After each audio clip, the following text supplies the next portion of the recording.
ये सब्जेक्ट पढ़ने के बाद आपका क्या नॉलेज बढ़ने वाला है उसे कहते हैं course outcome. Identify power electronic devices in circuit. को जो भी सर्किट इलेक्ट्रॉनिक सर्किट रहता है उसमें कौन कौन से पावर इलेक्ट्रॉनिक डिवाइसेस लगे रहते हैं उसे वो है पावर इलेक्ट्रॉनिक डिवाइसेस। ठीक है।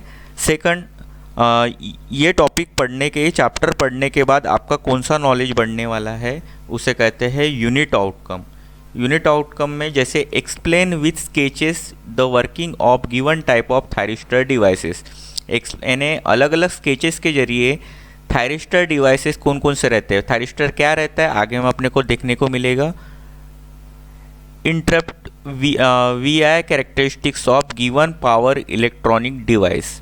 यानी जो भी पावर इलेक्ट्रॉनिक डिवाइस है उसका वोल्टेज और करंट का कैरेक्टरिस्टिक्स किस तरीके से रहता है वो इस स्लाइड में देखने को मिलता है।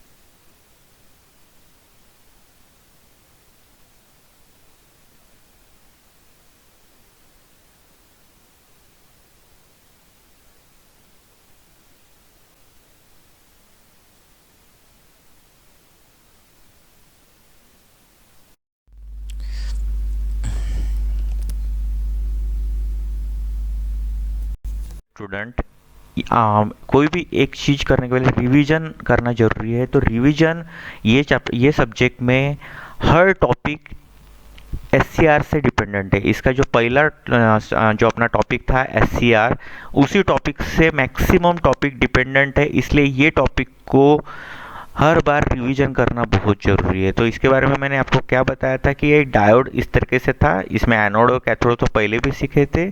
इसमें एक गेट टर्मिनल रहता था। गेट टर्मिनल क्या करता है दोस्तों कि ये जो डायोड है, ये डायोड का अभी नेक्स्ट नाम क्या है, इसमें गेट लग गया तो SCR। अगर गेट नहीं लगता तो ये डायोड रहता, और गेट लग गया यानी इसका मतलब ये SCR हो गया।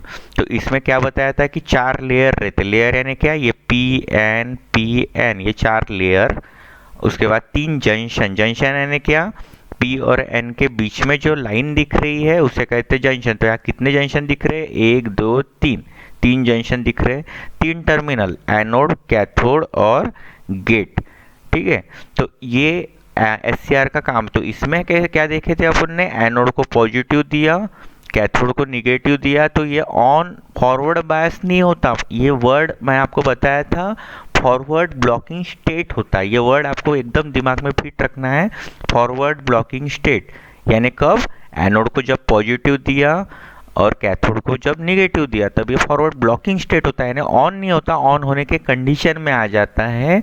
ऑन कब होता है दोस्तों, ये जब ये गेट को अपन पॉजिटिव सप्लाई देते हैं। तो इसमें क्या होता है, एनोड को जैसे पॉजिटिव सप्लाई दिए जंक्शन J1 ब्रेक होता है, कैथोड को जैसे निगेटिव सप्लाई दिए जंक्शन J3 ब्रेक होता है। अब J1 भी ब्रेक हो गया, J3 भी ब्रेक हुआ कौन सा नहीं, J2। और ऑन होने के लिए कंडीशन है कि तीनों जंक्शन ब्रेक होना चाहिए। तो J2 ब्रेक नहीं हुआ है, तो J2 ब्रेक नहीं हुआ है तो उसके लिए, इसको ब्रेक करने के लिए नया चीज आ गया, गेट। गेट को अगर अपन पॉजिटिव सप्लाई देते हैं उस टाइम पे ये J2 जंक्शन ब्रेक होता है और अपना डिवाइस ऑन होता है। तो ये SCR के बारे में रिवीजन थी शॉर्ट में। ठीक है। ये यूनिडायरेक्शनल रहता है, हमेशा करंट एनोड टू कैथोड तक जाता है, और गेट टर्मिनल से इसका जो ऑपरेशन है, ऑन रखना है या ऑफ रखना, इसे अपन कंट्रोल कर सकते हैं।